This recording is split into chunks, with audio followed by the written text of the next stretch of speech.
నా కంటి వెలుగు దూరం అయిపోయింది. నా కష్టాల్లో, సుఖాల్లో, బాధల్లో, బాధ్యతల్లో నాకు తోడుగా నిలబడి నన్ను మనిషిగా నిలబెట్టిన దేవత అందరంతా ఎత్తుకెదిగిపోయింది. అందుకోలేనంత దూరం చేరుకుంది. ఆమె చివరి మాటకు, చివరి చూపు కూడా నోచుకోలేని దురదృష్టవంతుడయ్యాను. ఇప్పుడు చెప్పు, గృహలక్ష్మిలా నా గడపలో అడుగుపెట్టిన నా ప్రాణ ఇల్లాల్ని నేను చంపుకుంటానా?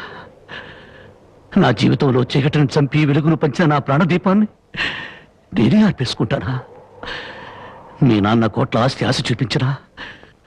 నా భర్తే నా దైవం, నా భర్తే నా ప్రాణమును నన్నే అంటి పెట్టుకుని నేను పోసే గంజినీళ్లే పంచపక్ష ప్రమాణాలుగా భావించిన మీ అక్కను నేను చంపుకుంటానా? మరి మా నాన్న అలా చెప్పాడే.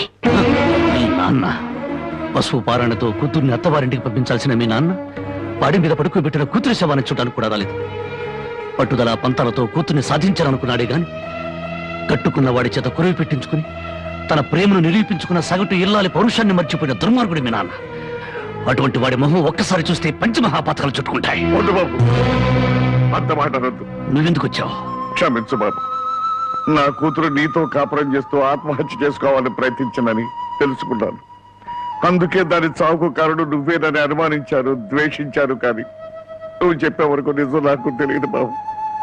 తెలియకుండా నేను అనుమానించినందుకు నన్ను క్షమించు బాబు. మరి నా బిడ్డ చావుకు కారణం ఇంకెవరా? పావుకు పాలు పోసి పెంచినట్టు పెంచావే నీ మేనల్లుడు. వాడే మా బ్రతుకుల్లో విషం కెక్కాడని నా అనుమానం. నా మేనల్లుడా? అవును. వాడిని జైలుకు పంపావని నా మీద, వాడికి దక్కలేదని నీ కూతురు జనకి మీద కచ్చి కట్టి ఉంటాడు. అందుకే వెతుకుతున్నాను. నా అనుమానమే నిజమై వాడే నా తల్లిని చంపింది నాన్నని నా కూతురు వెలితో చూపించిన క్షణాన వాడు బ్రతకడు. వాడిని ముక్కలు ముక్కలుగా చేసి నా జనకి సమాధి మీద చల్లుతాను. బాబు, ఇంకా ఎందుకు ఈ పగలు ప్రతీకారాలు? ఇప్పటికే పసిపిల్ల తల్లి లేనిదైంది.